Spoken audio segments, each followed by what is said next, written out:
네, 안녕하세요. 저는 다원수학 이철균 선생님입니다.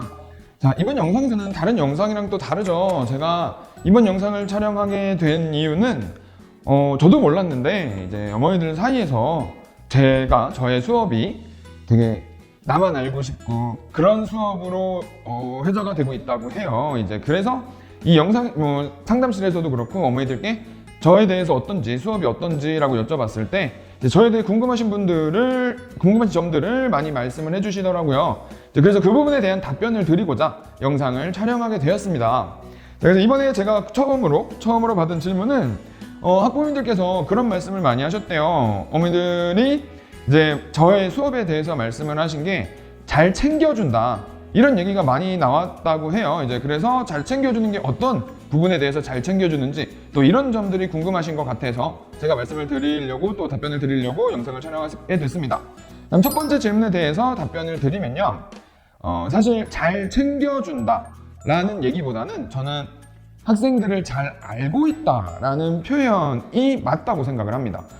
학생들 한 명 한 명을 제가 잘 알고 있다는 게 수업 시간에도 그렇고 아이들 한 명 한 명 실력을 파악하기 위해서 한 놈 한 놈을 불러다 놓고 보충을 하는 경우도 많고요, 저는.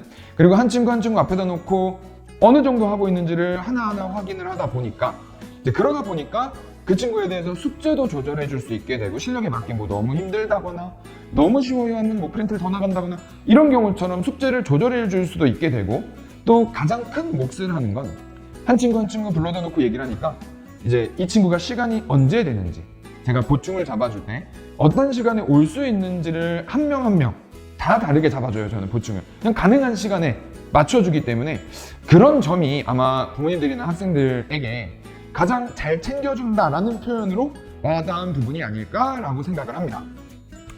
자, 그러면 제가 두 번째 질문이 나온 게 있는데 그 부분에 대해서 말씀을 드리면, 또 두 번째로는 궁금하신 게 부족한 학생을 끌고 가는 게 이제 뭐 사실 쉬운 건 아니라고 하지만 쉬운 건 아닐 텐데, 분명히 아닐 텐데 어떻게 부족한 학생들을 그렇게 다 데리고 가는지를 많이 궁금해 하시는 것 같더라고요. 그런 질문도 많으셨다고 해요.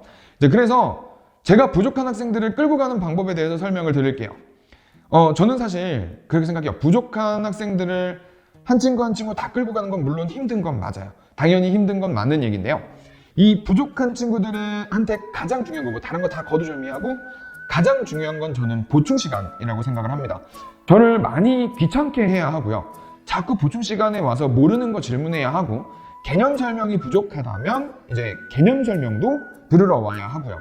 제가 개념 설명해 준 거에 대해서 문제를 풀었으면 또 그거에 대한 질문을 하러 보충 시간을 와주는 게 그나마 조금 그래도 내가 반 친구들보다 조금 뒤떨어져요 라고 하는데, 조금 따라가기가 힘들어요 라고 했을 때 반 수업을 따라가는데 가장 큰 도움이 되는 부분이다 라고 생각하고요.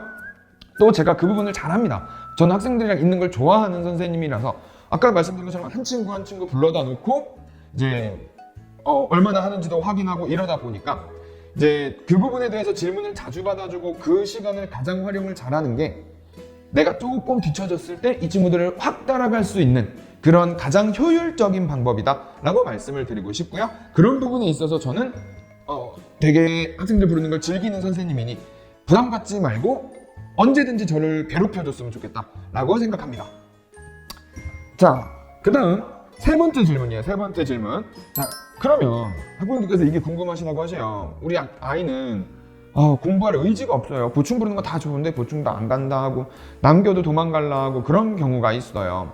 그래서 그런 친구들은 어떻게 해결을 하시는지 하고 궁금해 하시더라고요. 이제 그래서 의지가 부족한 친구들은 앞서 말씀드렸듯이 저는 보충을 되게 많이 부른다고 했죠. 그래서 저희 반 같은 경우는 보충을 불렀어, 아니면 남겼어요. 그래서 남겨서 보충을 하는데 집에 가야 되는 일이 있다. 그럼 저는 부모님 허락이 있어야 보내줍니다. 이제 부모님 허락이 있어야 되고, 아니면 저랑 또 그러고 합의를 하죠. 이제 학생들이랑 저랑 합의를 많이 합니다. 이제 합의를 해서 뭐 이 시간 안 되면 그럼 오늘 보내줄 테니 다른 요일에 올까? 뭐 여기에 올까? 뭐 저기에 올까? 이 요일에 올까? 저 시간에 올까? 라고 합의를 하고 가는 경우가 많아요. 그런데 이 친구들이 이제 보충하기 싫어하고 보충하는데 도망가고, 특히 이런 친구들 종종 있어요. 불러도 안 오고, 요일에 불러도 안 오고 잠수 타버리고 이런 경우가 있는데, 이제 그런 경우에는 제가 학생들하고 합의를 더 이상 안 합니다. 아예 말을 안 해요. 학생들하고 뭐 너 언제 올래? 이런 얘기를 학생들한테 일체 꺼내지 않습니다. 그러면서 다이렉트로 부모님께 전화드려요. 제가 이 친구가 이 학생이 요런 게 필요할 것 같아요. 이래서 부총을 할 것 같은데 남겨도 잘 안 남고 다른 날 오기로 하고 가놓고서 자꾸 안 와서 제가 이만큼을 더 부르려고 합니다. 강제적으로 부르려고 하고. 그런데 괜찮을까요? 라고 어머니한테 먼저 동의를 구합니다. 그래서 어머니가 허락을 하시면 저는 다이렉트 어머니께 전화드려서 허락만 받으시면 그때부터 이 친구는 무슨 일이 있어도 못 가요. 그냥 무조건 남기고 다른 요일날 부를 때 무조건 어머니한테 전화를 드려요. 이날 보내주세요. 이렇게 보내주세요. 라고 어머니한테 전화를 드리는 편입니다. 근데 그러면 이제 이렇게 의지가 좀 없거나 공부하기 싫어, 수학이 너무 싫어요 하는 친구들은 사실 이렇게 불려오는 게 굉장히 짜증이 날 거예요. 이렇게 불려 선생님 왜 자꾸 부르는 거야? 되게 짜증이 날 텐데 그러다 보니까 이걸 견뎌내는 친구들은 아무래도 수학 실력이 많이 비약적으로 오르는 걸 직접 확인할 수 있었어요. 저희 수업에서도 그렇고 이제 그렇다 보니까 제가 부모님께 바로 다이렉트로 동의를 구해서 이 친구들은 제가 한 명 한 명 다 강제성으로 앉혀놓는다. 그게 제가 의지가 없는 친구들을 공부 실력은 둘째치고 일단 공부할 수 있는 습관을 잡는 방법이다 라고 생각하시면 좋을 것 같습니다. 자, 그 다음에는 이제 저희 보충에 대해서 질문을 많이 하세요. 결석 보충. 그래서 영상으로 보충을 해야 되는 경우가 있기는 한데 영상 보충을 어떻게 확인하시는지를 궁금해 하시더라고요. 영상을 본 건지 안 본 건지. 근데 이게 영상이 사실 확인하기가 굉장히 힘들어요. 뭐 일일이 조회수를 확인하고 있을 수도 없고 이제 그러다 보니까 영상 보충이 사실 확인하기가 굉장히 힘들어요. 이제 그래서 제가 영상 보충을 잘 안 하는 것도 있습니다. 저는 영상 보충보다는 현강으로 불러서 보충하는 경우가 더 많은데 영상 보충을 진행을 하더라도 이제 영상 보충이 필요한 경우가 있어서 제가 개념 설명 나가는 날이나 이런 날 같은 경우에는 영상 보충을 진행을 하더라도 저는 보충을 꼭 한 번 더 불러요. 왜냐하면 그날 제가 진도만 나가는 게 아니잖아요. 수업을 시작하면 문제에 대한 질문을 받기 때문에 그 질문에 대해서는 사실 영상으로 해결이 안 되니까 와서 보충을 부를 수밖에 없습니다. 그래서 저한테 현장 보충을 한 번 더 불러와야 돼요. 불려와야만 합니다. 그래야 분명히 책을 메꿀 수 있을 거예요. 그러다 보니까 현장 보충을 왔을 때 영상 안 본 친구들은 거기서 티가 확 나요. 그래서 영상 봤어 안 봤어 물어봤는데 뭐 당연히 티가 난다고 했죠. 안 봤어요 라고 얘기가 나오면 저는 그 영상을 제 옆 강의실이든 뭐 제 옆자리든 아니면 제 컴퓨터로 틀어놓고 앉히든 해서 제 앞에서 보게 하는 편이에요. 그래서 영상 보충은 영상이 나가되 사실 영상으로 확인하는 건 힘든 게 사실이니 따로 보충을 한 번 더 불러서 확인했을 때 영상을 안 본 게 티가 났다 라고 하면 옆자리에 앉아서 또는 제자리에 앉아서 이제 제가 직접 확인하면서 영상을 보고 있는 걸 확인하면서 자 영상 틀어 영상 봐 라고 진행한다 라고 보시면 좋을 것 같습니다. 자, 5번째 질문이에요. 이제 5번째 질문을 보면 또 그럼 부모님들께서도 이런 말씀을 많이 하셨나 봐요. 수업이 재미있다. 학생들이 학원 가는 걸 싫어하질 않아요. 라고 말씀해 주시는 분들이 뭐 이거는 저한테도 많으세요. 이제 선생님이랑 공부하면서 애가 학원 가는 걸 거부감을 잘 안 느끼기 시작했다고 이제 그런 경우가 많은데 그래서 상담실에서도 말씀하시더라고요. 학생들이 저를 이제 새끼우리 마냥 쫄래쫄래 따라다닌다고 하는데 그 비결이 뭔지 많이 궁금해 하시는 것 같아요. 그 비결은 뭐 다른 거 없고요. 학생들이 저를 쫄래쫄래 따라다니는 건 이제 뭐 재밌어서 저랑 놀자고 그러는 게 아니에요. 수업 끝나고 따라다니는 건 사실 앞에 말씀드린 것처럼 저랑 보충 시간 합의하느라고 저 오늘 가야 되는데 저 진짜 수행평가 있어서 가야 돼요. 보충 있어서 가야 되는데 숙제를 못했는데 가야 될 것 같아요. 내일까지 뭘 내야 돼요. 뭐 이런 경우가 있어요. 그래서 그런 경우에 저랑 더 보충할 시간 합의하러 따라다니는 거예요. 그래서 대부분의 사실 대화 내용은 그럼 너 언제 올 건데? 언제 올지 나한테 얘기를 해줘야 보내주지. 자, 부모님 허락 받았니? 부모님한테 전화 드려볼까? 부모님 허락 받았니? 뭐 이런 얘기가 대부분입니다. 그래서 밖에 걸어다니면서 막 얘기하는 친구들을 보면 제 뒤로 애들이 붙어있는 거 알아요. 저도. 그래서 빨리빨리 보내려고 하는데 붙어있는 경우가 거기는 대부분의 친구들이 저랑 놀자고 있는 게 아니라 다른 보충 시간 잡고 있는 거구나 라고 알고 계시면 좋을 것 같은데요. 이제 제가 재밌다는 얘기가 나오는 건 제가 그런 경우가 있어요. 저는 학생들하고 되게 친하게 지내려고 노력하는 선생님 중에 한 명이에요. 학생들이랑 친하게 지내려고 하는 이유가 뭐냐면 학생들이 사실 선생님이 무섭거나 어려우면 질문을 잘 못해요. 아까 말씀드린 것처럼 질문하는 시간이 되게 중요하다 그랬죠. 그래서 저의 친구들은 저한테 어느 정도까지도 얘기하냐면 어디 가서 제가 그런 얘기해요. 정말 기본적인 내용 질문해서 너 어디 가서 이런 질문하면 안 혼나니? 그랬더니 어디 가서 이런 질문 안 한대요. 너무 창피해서 안 한대요. 나한테는 왜 해? 그렇게 물어보면 학생들이 쌤은 괜찮대요. 쌤은 어차피 알 거 다 알고 괜찮아요. 질문하기가 너무 편하다고 이제 그런 얘기를 하는데 그래서 제가 학생들하고 더 친해지려고 하는 건데 이제 학생들하고 친하게 지내는 비결은 좀 그런 것 같아요. 제가 학생들하고 좀 이렇게 가까이 지내려면 제가 먼저 장난도 많이 걸어요. 처음 온 친구들은 일부러 수업 시간에 장난도 많이 걸고요. 수업하다가 진짜 저도 재미없는 개그를 많이 합니다. 저도 재미없는 거 아는데 그럼 애들이 또 재미없어요 선생님 이러면서 이제 저에 대한 좀 벽이 조금씩 허물어지는 게 아닌가라는 생각도 들고요.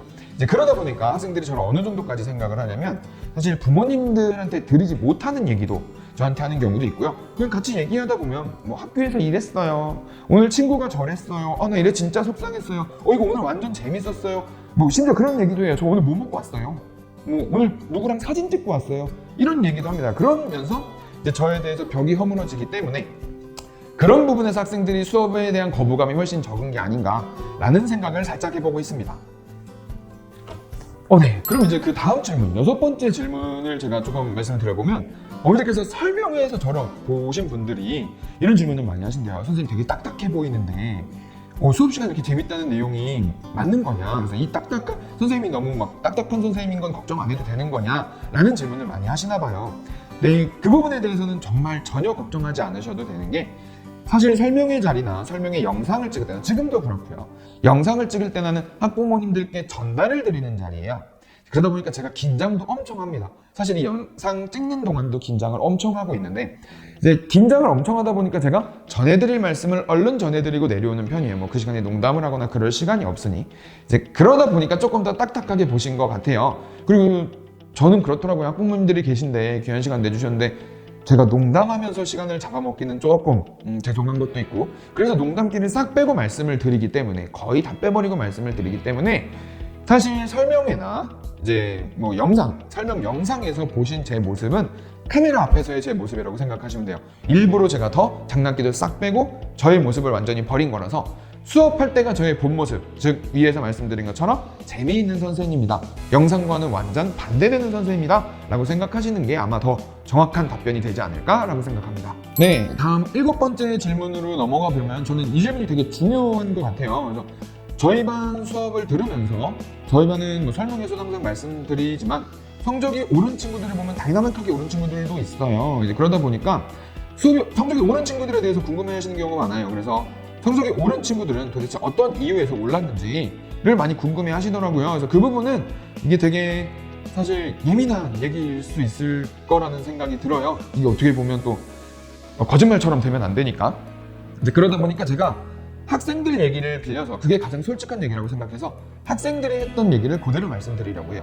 그래서 그 성적이 오른 친구들을 보면 학생들이 항상 저한테 그 얘기해요. 선생님이 시키는 거 다 하면 안 오를 수가 없어요.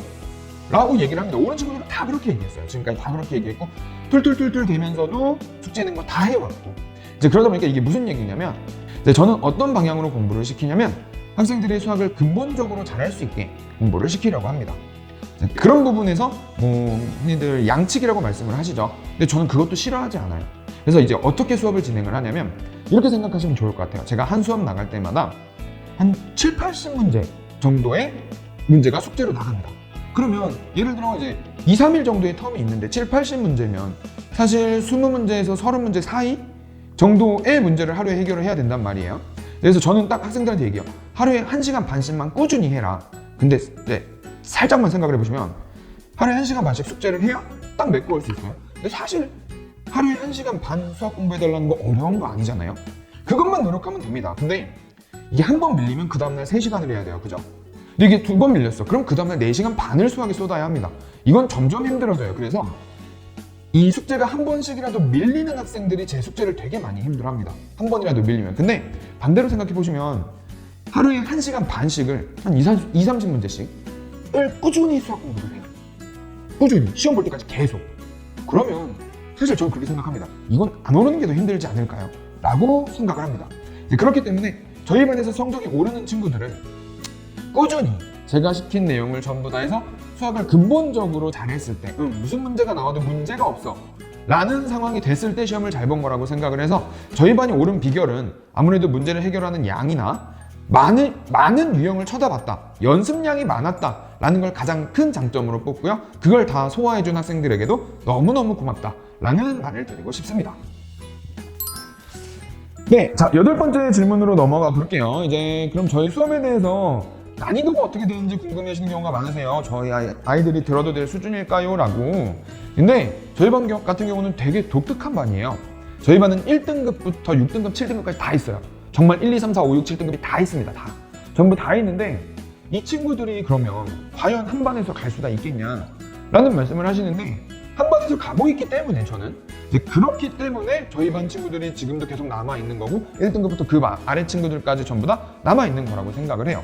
그래서 저희 반 수업 난이도에 대해서 말씀을 드리면 일단 제가 그 수준별로 나눠서 어떻게 수업을 하는지를 말씀을 드리도록 할게요.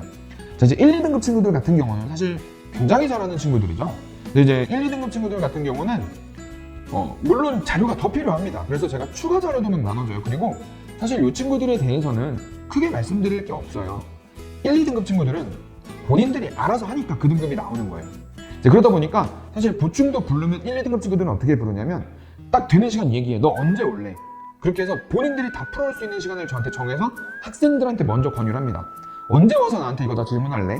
이제 그럼 먼저 물어봐요. 그럼 학생들이 이 시간에 와서 할게요.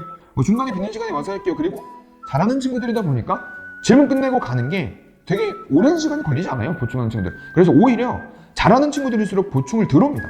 이제 그렇게 생각하시면 되는데 그 친구들이 들어오는 건 문제량이 적다는 게 아니에요. 그 친구들은 본인들이 알아서 다 풀어옵니다. 다 풀어서 모르는 것만 딱 남겨오고 오자마자 질문. 딱 선생님 나 이거 몰라요. 선생님 나 이거 몰라요. 선생님 나 이거 몰라요. 드드드드 질문하고 갑니다. 그래서 항상 저는 문제를 던져주고 더 주고서 어려운 문제들 많이 주고서 그래 놓고서 이거 언제 해결할래? 그거를 해결해 주는 방식으로 그렇게 해서 1등급 친구들을 유지하고 있습니다. 1, 2등급 친구들을. 그 다음은 이제 중위권 친구들인데요. 이제 뭐 한 3등급, 4등급, 뭐 5등급 정도까지도 이제 3등급, 4등급, 5등급 정도 이제 왔다 갔다 하는 친구들까지도 보면 사실 이 친구들은 문제도 어느 정도 푼다는 거예요. 개념이 필요한 친구들이 아니에요. 근데 문제를 많은 연습이 안 되어 있으니까 그러니까 시간도 부족한 거고 어려운 문제들을 못 보니까 해결할 시간이 없으니까 그러니까 그 등급이 나오는 거예요. 이 친구들도 공부를 안 하는 친구들은 아닌 거죠. 그래서 이 친구들이 사실은 저랑 할 게 가장 많아요. 저랑 제가 해야 손이 가는 게 가장 많은 친구들이고 그러다 보니 저희 반의 주된 수업 시간 내에 진행하는 난이도는 이 3, 4, 5등급까지 이 정도의 친구들을 위주로 나가고 있다라고 생각하시면 좋을 것 같아요. 그래서 이 친구들 같은 경우는 제가 또 이제 따로 수업을 진행을 하는 게 이 친구들을 부르면 이 친구들은 문제도 뭐 사실 공부를 1, 2등급 친구들만큼 잘하는 것도 아니고 그렇다고 막 열심히 하는 친구들도 아니고 이제 그러다 보니까 제 손이 많이 타야 돼서 많이 부릅니다. 많이 부르고 연습을 시키되 제가 중간중간 넣어요. 그런 어려운 문제들을. 그렇게 하나씩이라도 맞춰 나가야 4등급이 3등급 될 거고 4등급 2등급 올라갈 거고 하나씩이라도 더 맞춰 나가야 성적 향상을 보일 수 있기 때문에 그리고 이런 친구들은 성적 향상을 보였을 때 또 훨씬 효율이 좋게 나오기 때문에 중간중간 일부러 어려운 문제들을 끼워넣고 많이 풀러서 문제 푸는 양을 아까 1, 2등급 친구들은 어려운 문제를 준다고 했죠. 그래서 이 친구들은 이걸 고민하게 만드는 편이라면 이 친구들은 문제 양을 조금 늘립니다. 문제 양을 조금 늘려서 3, 4등급 나오려면 어느 정도 풀 줄 아는 거니까 이제부터는 문제를 구분하는 거예요. 내가 이게 어떤 문제인지 이게 어려운 문제인지 쉬운 문제인지 그래서 시간을 좀 더 시험 시간에 시간을 좀 더 전략적으로 쓸 수 있게 그리고 수학 문제에 유형을 구분할 수 있게 그렇게 도와주려고 수업을 하는 편입니다. 자, 그러고 나면 이제 마지막 친구들이에요. 6등급, 7등급, 5등급 후반대, 막 6등급, 7등급, 와, 난 수학이 뭔지 몰라요 하는 친구들이 있어요. 개념도 안 듣고 그래서 개념 설명이 안 돼 있는 친구들이 있어요. 그런 친구들은 다른 방법 없어요. 이 친구들은 잘하는 친구들이랑 반대로 제가 개념 영상을 주든 뭘 하든 개념 설명을 일단 보게 합니다. 전부 다. 개념 설명 뭐 제가 수업 시간에 하는 것도 있고요. 그래서 개념 설명을 하고 나면 이 친구들은 제가 숙제를 빼줘요. 그래서 예를 들면 고쟁이 같은 경우는 3스텝은 아예 하지도 마라. 손도 대지 말고 그거 시간 아까운 효율 안 나와. 아예 하지도 마라 얘기를 하고요. 그러고 나면 2스텝까지만 열심히 와. 그러고 나면 제가 기본적인 문제들을 다 줘요. 이 친구들은. 아직 연습이 덜 되어 있는 친구들이라 어려운 것도 중요하지만 남들 다 맞추는 걸 다 맞춰야 돼요. 그래야 뭐 4등급, 5등급이 올라갈 거 아니에요. 남들 다 맞추는 걸 맞춰야. 그래야 본인도 뭔가를 해냈다고 생각을 할 거고. 그렇기 때문에 뭐 예를 들면 RPM이나 뭐 또는 시간이 없다라고 하면 올림포스 정도? 이렇게 해서 좀 쉬운 문제집들로 해서 쉬운 난이도의 문제를 남들 다 맞추는 걸 맞출 수 있도록 연습시키는 게 목표인데 그럼 3스텝 질문 받을 땐 도대체 뭐예요, 이 친구들은? 근데 저는 꼭 그래요. 아무리 안 풀었어도 수업 시작하면 문제를 쓱 읽고라도 3스텝 질문할 때 들어라 라고 얘기를 합니다. 들어라. 3스텝 얘기할 때 들어야 되는 이유가 뭐냐면 어려운 문제를 그래도 설명이라는 걸 들어본 친구랑 생판 처음 보는 친구들은 달라요. 아까 말씀드렸다시피 들어본 애들은 이게 어려운 걸 알아요. 나 지금 4, 5등급이 목표인데 이거 맞출 거야? 아니잖아요. 이게 어려운 걸 알아. 그리고 혹여나 알아요. 비슷한 문제가 나왔을 때 그 어려운 문제 하나를 맞춰낼지. 이제 그렇기 때문에 저는 일단 들어라라고 합니다. 듣고 나서 또 그 어려운 문제를 듣고 나서 이 앞에 2스텝이나 그런 부분들의 문제를 보면 또 좀 쉽게 느껴지는 것도 있어요. 뭐야? 3스텝이 이 정도인데 2스텝은 뭐 괜찮네. 이런 걸 느껴지는 게 목표이기 때문에 그걸 알아라가 아니라 알면 좋지만 들었을 때는 다른 문제 푸는데도 도움이 될 거기 때문에 꼭 앉아서 같이 듣게 진행하는 편입니다. 그래서 저는 이렇게 상위권, 중위권, 하위권 친구들을 전부 다 수업 중에 또는 수업 외적으로 해서 전부 다 필요한 부분을 따로 맞춰가면서 수업을 진행하고 있어서 수업 내의 난이도는 중위권 친구들에 맞춰서 진행을 한다 라고 알고 계시면 좋겠지만 상위권, 하위권 친구들은 추가로 뭔가가 더 붙는구나. 중위권 친구들도 같은 난이도나 어떤 아까 말씀드린 내용에 추가로 뭔가가 더 붙어서 그렇게 난이도별로 학생들을 끌고 가는구나 라고 생각하시면 좋을 것 같습니다.